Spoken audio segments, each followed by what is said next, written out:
अस्सलाम वालेकुम दोस्तों, welcome to my channel technical world. आज हम माइक्रोसॉफ्ट एक्सेल का कोर्स स्टार्ट करने जा रहे हैं। इस कोर्स में हम सीखेंगे कि माइक्रोसॉफ्ट एक्सेल को किस पर्पज़ के लिए इस्तेमाल किया जाता है। तो आज के इस पहले लेक्चर में हम सीखेंगे कि how to use Microsoft Excel को किस तरह यूज़ किया जाता है। तो चलिए स्टार्ट करते हैं। आप देख सकते हैं मेरी स्क्रीन पर माइक्रोसॉफ्ट एक्सेल का सॉफ्टवेयर मौजूद है। मैं इसे डबल क्लिक करके ओपन करता हूं। तो देखिए, जैसे ही मैंने डबल क्लिक करके माइक्रोसॉफ्ट एक्सेल को ओपन किया, मेरे सामने एक लेआउट आ गया। अच्छा, यहाँ पर वो लोग परेशान ना हो जिनके पास ओल्ड वर्जन है। न्यू वर्जन और ओल्ड वर्जन के डिज़ाइन में ही जस्ट फ़र्क है, बाकी आलमोस्ट जो है वो सेम होता है। ओल्ड वर्जन जो है वो 2010 में आपका ब्लैंक वर्कबुक डायरेक्टली ओपन हो जाता है, जबकि 2013, 16 और अपग्रेडेड वर्जन में उन्होंने कुछ अपडेट्स दी हुई हैं। तो सबसे पहले मैं यहाँ पर ब्लैंक वर्कबुक ओपन करता हूँ।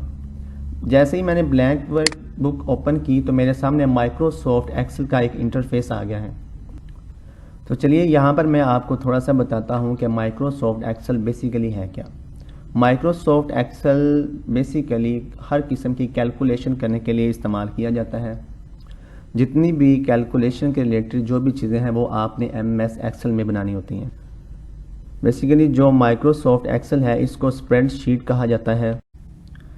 स्प्रेडशीट से क्या मुराद है, ये आपकी स्क्रीन के ऊपर आप देख रहे होंगे बॉक्स बने हुए हैं। इस बॉक्स को स्प्रेडशीट कहा जाता है। एक्सेल स्प्रेडशीट पे डिपेंड करता है। स्प्रेडशीट में क्या होता है, इसमें कॉलम और रो ये दो चीज़ें होती हैं। इसका मतलब ये है कि ये रो पे डिपेंड करती है स्प्रेडशीट और कॉलम पे। तो पहले हम कॉलम के बारे में पढ़ते हैं कि कॉलम क्या चीज़ होती है। मैं स्क्रीन को थोड़ा जूम करता हूँ ताकि आपको क्लियर चीज़ नज़र आ सके। तो स्क्रीन को थोड़ा मैं जूम किया मैंने। MS एक्सेल के अंदर ये एक जो लंबी लाइन है, ये आप देख रहे होंगे, जिस पे ये आपको ABC इस तरह की लेटर्स लिखे हुए नज़र आ रहे होंगे। तो इसे हम कहते हैं कॉलम। ये एक वर्टिकल लाइंस होती हैं। और जो हॉरिजॉन्टल लाइन है, हॉरिजॉन्टल लाइन जिस पे आपको नंबर्स लिखे नज़र आ रहे हैं, इसे हम कहते हैं रो। यानी जो वर्टिकल लाइन है उसे हम कहते हैं कॉलम और जो हॉरिजॉन्टल लाइन है उसे हम कहते हैं रो। अच्छा, ये एक चीज़ तो आपको होगी क्लियर। अच्छा, तो दोस्तों अब एक चीज़ का ख्याल रखें, हर कॉलम, जैसे कि ये एक कॉलम है, इसका एक नाम है। जैसे कि ये कॉलम ABCDEFGHIJKLM, इसी तरह ये आगे एक सीरीज चलती जाती है, AA फिर AB, इसी तरह एक सीरीज चलती है। और हर रो का भी एक नाम होता है। जैसे ये मैं एक रो पे क्लिक करता हूँ, तो मैंने जैसे ही एक रो पे क्लिक किया तो ये रो का नाम दे रहा है 1 2 3 4 5 6 7 8 9, इसी तरह इसकी भी एक सीरीज चलती है। अब देखिए, मैं इस कॉलम पे क्लिक करता हूँ। फॉर एग्जाम्पल मैंने इस कॉलम पे क्लिक किया। अब मैं इसे कोई सा कलर दे देता हूँ, लाइक दैट। मैंने इसको ये कलर दे दिया, कलर दिया ताकि थोड़ा सा ये वाज़ह हो। अब क्या चीज़ है, अब अगर हम इसे कॉलम के हिसाब से देखेंगे तो ये D बन रहा है, और अगर हम इसे रो के हिसाब से देखेंगे तो ये रो का 8 नंबर वाला बन रहा है। और अगर हम इन दोनों को कंबाइन कर दें तो ये क्या बनेगा, D8 बनेगा। तो आप लेफ्ट कॉर्नर पे ये एक नेम बॉक्स है, इसमें भी आप देख सकते हैं, यहाँ पे ये D8 इसका नाम दिया हुआ है। तो जब हम कॉलम और रो को कंबाइन करते हैं तो ये एक बनता है सेल। क्या बनता है, ये एक सेल बन जाता है। आज की जो हमारी क्लास है उसमें हम ओवरव्यू इसका देखेंगे। तो दोस्तों, एक तो हमने डिस्कस किया रो क्या चीज़ होती है और कॉलम क्या चीज़ होती है, और रो और कॉलम के मिल जाने से हम उसे सेल का नाम देते हैं। तो अब हम डिस्कस करते हैं कि हमने राइटिंग स्टाइल के ऊपर हमने अपना राइटिंग स्टाइल कैसे चेंज करना है, हमने किसी वर्ड को बोल्ड कैसे करना है, किसी वर्ड को इटैलिक कैसे करना है, या टेक्स्ट के नीचे अंडरलाइन कैसे करना है, या हमने अपने टेक्स्ट को कलर कैसे करना है, या इसके अलावा हमने अपने टेक्स्ट के बॉक्स को कैसे कलर फिल करना है, और ये टेक्स्ट का साइज़ जो कम ज़्यादा करना है किस तरीके से करना है। तो अब देखिए, यहाँ पर मैं लिखता हूँ जैसे कि टेक्निकल वर्ड,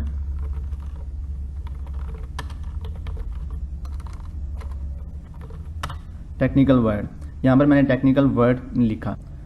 अब देखें यहाँ पर मैंने लिखा टेक्निकल वर्ड, तो अब देख सकते हैं मैंने टेक्निकल वर्ड लिखा था ई कॉलम में, तो अब ये एफ कॉलम में भी जा रहा है। तो इसका ये एक हल है कि आप कॉलम में ई के एंड पे जब जाएंगे तो यहाँ पे आपको तो यहाँ पर मैं डबल क्लिक करूँगा तो ये ऑटो फिल उसको कर देगा। अब ये ई का जो कॉलम है वो उसने बड़ा कर दिया टेक्स्ट के अकॉर्डिंग। अच्छा, इसके अलावा आप कॉलम का साइज़ अपनी मर्ज़ी से भी कम ज़्यादा कर सकते हैं, जितना आपको चाहिए उतना आप कर सकते हैं। कॉलम का भी साइज़ आप बड़ा कर सकते हैं, रो का भी कर सकते हैं, और अगर आपने ऑटो फिल में करना है तो आप यहाँ पर डबल क्लिक करेंगे तो ये इसको वर्ड के अकॉर्डिंग आपका एक बॉक्स जो है सेल बना देगा। अच्छा, होम टैब में एक ये ग्रुप के नाम से एक फ़ोल्डर बना हुआ है। इस पर आप देख सकते हैं आपको काफ़ी सारे मिलेंगे। टेक्स्ट का जो है आप स्टाइल चेंज कर सकते हैं, बोल्ड कर सकते हैं, इटैलिक कर सकते हैं, अंडरलाइन कर सकते हैं। उसको आप जो है वर्ड के जो आप बॉक्स को है वो पेंट कर सकते हैं, वर्ड को पेस्ट कर सकते हैं, साइज़ को इंक्रीज़ और डिक्रीज़ भी कर सकते हैं। तो चलिए मैं अब बॉक्स पे क्लिक करता हूँ यहाँ पे जहाँ पे मैंने वर्ड लिखा हुआ है। तो अब मैं इस बॉक्स पे क्लिक किया। अब मैं इधर राइट फ़ॉन्ट से कोई भी राइटिंग फ़ॉन्ट लगा सकता हूँ यहाँ से। तो अब कोई भी राइटिंग फ़ॉन्ट यूज़ कर सकते हैं। इसमें आपको बहुत से राइटिंग फ़ॉन्ट्स जो है आपको डिफरेंट टाइप्स के मिलेंगे, आप कोई सा भी यूज़ कर सकते हैं। मैं ये लगाता हूँ। तो इसी तरह हम कोई और यूज़ करके देखते हैं। जैसे मैंने एरियल लगाया, ये देख सकते हैं आप। तो इस तरह आप कोई भी जो है फ़ॉन्ट इस्तेमाल कर सकते हैं अपने काम के अकॉर्डिंग। तो मैं यहाँ पर एरियल लगाता हूँ क्योंकि मैं समटाइम जो एरियल ही इस्तेमाल करता हूँ, एरियल ब्लैक। अच्छा, अब मैं चाहता हूँ मेरा फ़ॉन्ट स्टाइल जो है वो बोल्ड हो जाए। तो ये ऑलरेडी बोल्ड है, बोल्ड आपको फील हो रहा होगा। तो अब यहाँ पर हम क्या करते हैं, स्टाइल जो है चेंज कर देते हैं। यहाँ पर चेंज मैंने किया, तो अब मैं इसको चाहता हूँ कि बोल्ड करें। तो अब यहाँ पर क्लिक करके बोल्ड, इसको बोल्ड भी कर सकते हैं, और आप इसको इटैलिक भी कर सकते हैं। ये थोड़ा सा तिरछा टेढ़ा हो जाएगा। इसके अलावा आप इसको अंडरलाइन भी कर सकते हैं। तो इन सब के लिए एक शॉर्ट की भी हम इस्तेमाल करते हैं। वो बोल्ड के लिए जो शॉर्ट की होती है वो हम इस्तेमाल करते हैं कंट्रोल बी। अब कंट्रोल बी करेंगे तो ये आपकी ऑटोमेटिकली वो कंट्रोल जो कमांड एक्टिव करेगा और इनएक्टिवेट करेगा, ठीक है। इसके अलावा जो है आप इटैलिक अगर करना चाहते हैं तो आप कंट्रोल आई प्रेस करेंगे तो ये आपके वर्ड को इटैलिक और अन इटैलिक में कन्वर्ट करेगा। और इसके अलावा अगर आप अपने वर्ड को जो है अंडरलाइन करना चाहते हैं या नहीं करना चाहते, उसके लिए आप कंट्रोल यू इस्तेमाल करेंगे तो ये आपका अंडरलाइन हो जाएगा, और आप कंट्रोल यू दोबारा प्रेस करेंगे तो ये आपको अंडरलाइन कर देगा। अच्छा, अब यहाँ मैं चाहता हूँ कि बॉक्स में जो मैंने लिखा है, आप देखिए ये बॉक्स से जो थोड़ा सा वर्ड है जो फिर से बाहर जा रहा है, तो यहाँ पर आप डबल क्लिक करेंगे तो अब वो ऑटो फिल कर देगा। अब मैं इस बॉक्स को थोड़ा सा मज़ीद बड़ा करना चाहता हूँ, तो मैं यहाँ से आप कॉलम से और रो से बॉक्स को थोड़ा सा बड़ा कर लूँगा। अच्छा, अब मैं चाहता हूँ कि जिस बॉक्स के अंदर मैंने ये वर्ड लिखा है इस बॉक्स का कलर चेंज हो जाए।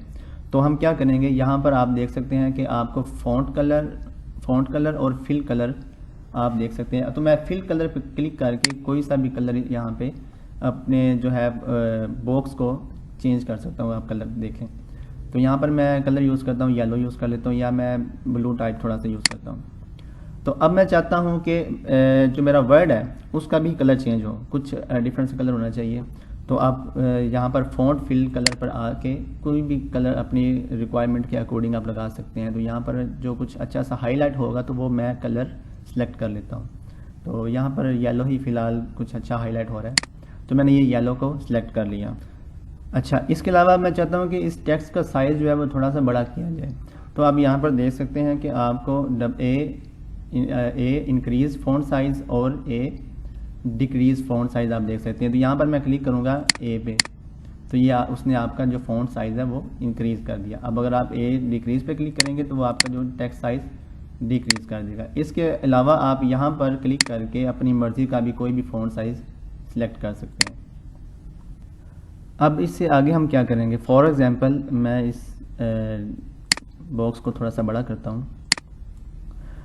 अब देखें इस बॉक्स में जो मेरा टेक्स्ट है वो इस बॉक्स के बिल्कुल लेफ़्ट कॉर्नर पे, डाउन कॉर्नर पे जा रहा है। तो अब मैं चाहता हूँ कि इसको मैं थोड़ा सा सेंटर में लेकर आऊँ। तो सेंटर में हम कैसे लेकर आएंगे, अब देखें कि आप इसके साथ फ़ॉन्ट के साथ वाले ही ग्रुप में अलाइनमेंट का ग्रुप है, इसमें आप देख सकते हैं कि आपको कुछ इस तरह के सिंबल्स दिखेंगे।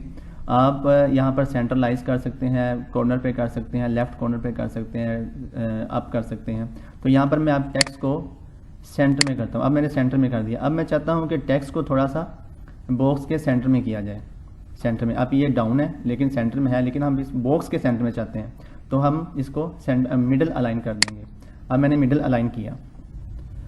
अच्छा, अब मैं यहाँ पे जाता हूँ कि मेरा जो टेक्स्ट है वो थोड़ा सा स्टाइलिश में आ जाए, थोड़ा सा इसकी जो रोटेशन है वो थोड़ी सी चेंज हो जाए। तो हम क्या करेंगे, आप यहाँ पर देख सकते हैं कि आपको कुछ डिग्रीज मिलेंगी। एंगल काउंटर क्लॉकवाइज है, एंगल क्लॉकवाइज है, वर्टिकल टेक्स्ट है, रोटेट टेक्स्ट, अप डाउन, कुछ इस तरह के फॉर्मेट्स आपको मिलेंगे। तो अब यहाँ पर मैं क्लिक करता हूँ vertical anti clockwise counter angle पे।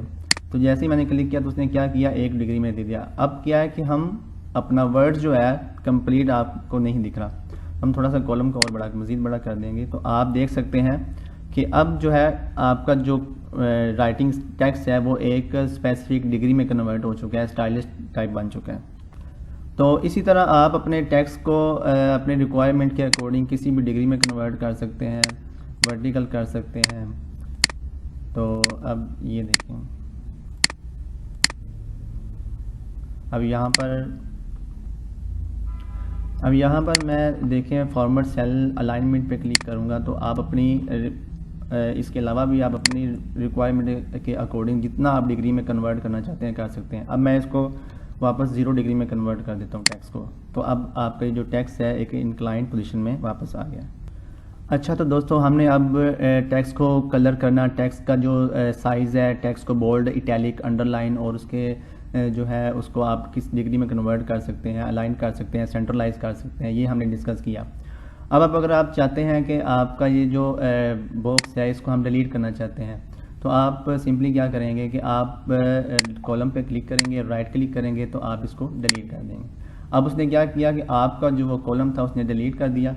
अब रो जो है वो उसी साइज़ की अभी अवेलेबल है, तो इस रो को भी हमने डिलीट करना है। कौन सी रो है, इसको हम डिलीट करना चाहते हैं, ये रो। तो रो पे भी वैसे ही आप राइट क्लिक करके इसको डिलीट कर सकते हैं।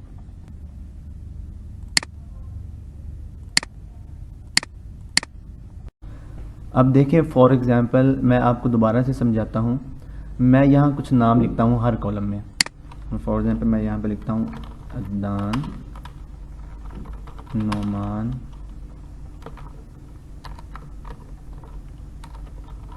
रिजवान, बिलाल, हसीब, फहद। तो अब आप देख सकते हैं कि मैंने यहाँ पे कुछ नाम लिखे हैं। तो हर एक कॉलम का एक नाम है। डी में अदनान, ई में नोमान, बिलाल, रिजवान, हसीब, फहद, इस तरह ये कुछ नाम लिखे हुए हैं। और मैं चाहता हूँ कि मैं कोई एक कॉलम जो है वो मैं डिलीट करना चाहता हूँ। तो आप क्या करेंगे, सिंपली आप कॉलम पे क्लिक करें, राइट क्लिक करें और इस पर डिलीट कर दें, तो ये आपका कॉलम है वो डिलीट कर देगा। इसी तरह अगर आप चाहते हैं कि आप मल्टीपल कॉलम डिलीट करना चाहते हैं तो आप यहाँ से एक कॉलम सेलेक्ट करें और ड्रैग करके आप आगे की तरफ जितने आपको चाहिए उतने आप सेलेक्ट करके डिलीट कर सकते हैं। इसके अलावा ये है कि अगर आप स्पेसिफिक कॉलम्स चाहते हैं कि आप एच वाला डिलीट करना चाहते हैं और साथ एफ भी डिलीट करना चाहते हैं, तो आप क्या करेंगे, एच को सिलेक्ट करें, उसके बाद कंट्रोल प्रेस करके एफ पे क्लिक करें। तो ये क्या करेगा, जी को छोड़ के आपका एच और एफ को सिलेक्ट कर लेगा। ठीक है, इस तरह फिर आप राइट क्लिक करके इसको डिलीट कर सकते हैं। तो आप देख सकते हैं कि इसने 2 कॉलम डिलीट कर दिए। अब मैं इन दोनों को इकट्ठा ड्रैग करके माउस की मदद से एक को सिलेक्ट करूंगा और साथ ही मैंने इसको माउस का बटन रिलीज़ किए बगैर इसको ड्रैग किया तो इसने साथ वाला कॉलम भी सिलेक्ट कर लिया। अब मैं क्या करूंगा कि इसको राइट क्लिक करके इसको डिलीट पे करूंगा तो ये डिलीट कर देगा आपका कॉलम। इसी तरह ही आपका जो रो है वो भी आप इसी तरह ही रो को जो चाहे रो आप इसमें डिलीट कर सकते हैं। फॉर एग्जांपल मैं अब थोड़ा सा कंट्रोल जी करके बैक करता हूँ। यहाँ पर अब रो मैं एक और रो ऐड करता हूँ यहाँ पे। चले मैं इसी को ही कॉपी कर लेता हूँ। यहाँ पे मैंने कॉपी पेस्ट किया तो अब ये आपके पास 2 रो बन चुकी हैं। अब मैं चाहता हूँ कि मैं नीचे वाली रो को डिलीट कर दूँ। अब सिंपली क्या करेंगे, नीचे वाली रो पे आप सिलेक्ट करेंगे, राइट क्लिक करेंगे तो आप इसको सिंपली इसको डिलीट कर सकते हैं। और इसी तरह आप माउस के थ्रू ड्रैग करके, या फिर आप अगर आप चाहते हैं कि आप एच से लेकर ई तक इन कॉलम्स को डिलीट करना चाहते हैं, तो आप सिंपली एच पे क्लिक करें और शिफ्ट प्रेस करते हुए आप ई पे क्लिक करेंगे तो आपके 4 कॉलम वो डायरेक्टली सिलेक्ट कर देगा। फिर आप राइट क्लिक करके इन कॉलम्स को डिलीट कर सकते हैं इजीली। अब मैं चाहता हूं कि मेरा ये जो एक नाम है वो 6-7 जो है कॉलम्स में मर्ज हो जाए, यानी कि यहाँ तक इन कॉलम्स में जो है मर्ज हो जाए, एक ही ये बॉक्स बन जाए। तो इसके लिए हमें क्या करना चाहिए? तो इसके लिए मैं क्या करता हूँ, इसको मैंने सेलेक्ट किया इन सेल्स को, और हम यहाँ पर अलाइन ग्रुप में मर्ज और सेंटर वाले पे क्लिक करेंगे तो ये आपका उसने एक ही सेल में इसको कन्वर्ट कर दिया। अब आप देख सकते हैं कि जो नाम है वो बॉक्स के बिल्कुल सेंटर बॉटम पे आ रहा है। अब मैं चाहता हूँ कि ये सेंटर जो है मिडल अलाइन में होना चाहिए, मिडल में होना चाहिए बॉक्स के। तो हम अब क्या करेंगे कि यहाँ पर क्लिक करके आप इसको सेंटर में कर सकते हैं, ठीक है। और इसके अलावा मैं चाहता हूँ कि इसका साइज़ जो है वो बॉक्स के अकॉर्डिंग थोड़ा सा बड़ा होना चाहिए। तो साइज़ पे आप क्या करेंगे, आप साइज़ पे क्लिक करके कोई सा भी एक साइज़ सेलेक्ट कर लेते हैं। तो मैंने ये कर लिया। अब इस बॉक्स का जो कलर है, मैं बॉक्स का कलर चेंज करना चाह रहा हूँ। बॉक्स का कलर आप इस तरह चेंज कर सकते हैं, राइटिंग टेक्स्ट का जो है कलर आप चेंज कर सकते हैं। अब यहाँ पर एक चीज़ और दोस्तों, अगर आप चाहते हैं कि आपके इस बॉक्स को बॉर्डर लाइन लगाई जाए सेपरेट से, कि आपको ये मेंशन हो कि ये एक स्पेसिफिक एरिया इसने कवर किया हुआ है, तो आप क्या करेंगे, इस बॉक्स को सिलेक्ट करें और यहाँ पे एक बॉर्डर्स के नाम से आपको टेम्पलेट्स मिलेंगे। आप यहाँ पर कोई सा भी आप जस्ट बॉटम लाइंस चाहते हैं, टॉप चाहते हैं, लेफ्ट राइट कोई भी अगर आप चाहते हैं तो आप यूज़ कर सकते हैं। मैं यहाँ पर सिलेक्ट करता हूँ ऑल बॉर्डर्स पे। जैसे ही मैं ऑल बॉर्डर्स पे क्लिक करूँगा तो उसने क्या किया, ये हाईलाइट कर दिया थोड़ा सा, आप देख सकते हैं ये इसने हाईलाइट कर दिया। आप इस बॉर्डर को थोड़ा सा थिक भी कर सकते हैं। अब बॉर्डर लाइन पे जाएं, थिक आउटसाइड बॉर्डर पे क्लिक करें, बॉक्स को सिलेक्ट करें और थिक आउटसाइड बॉर्डर पे क्लिक करें। तो क्या करेगा, वो आपका जो बॉर्डर लाइन है वो पहले से जो है वो थिक कर देगा। तो दोस्तों यहाँ तक हमने MS एक्सेल की कुछ बेसिक चीज़ें हैं वो हमने कवर कर ली हैं। अब हम एक टेबल को क्रिएट करते हैं, देखते हैं कि ये टेबल क्या चीज़ होती है। तो ये हम इसको ख़त्म करते हैं।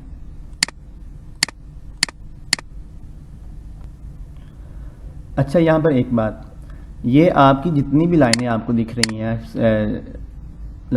हैं, प्रिंट जब आप करेंगे तो प्रिंट लाइन में ये लाइनें नहीं आती। आपको बताना पड़ता है कि आपको कितना प्रिंट एरिया चाहिए। फॉर एग्जांपल मैंने यहाँ से लेकर यहाँ तक काम करना है। अब यहाँ पर मैं लिखता हूँ serial number,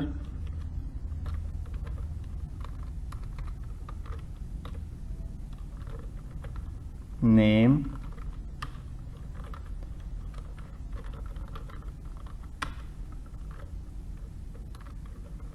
father name, class, year. अब आप देख सकते हैं यहाँ पे मैंने कुछ 3-4 नाम लिखे हैं। अब मैं क्या चाहता हूँ कि इसके ऊपर मेरा एक टेबल क्रिएट हो जाए।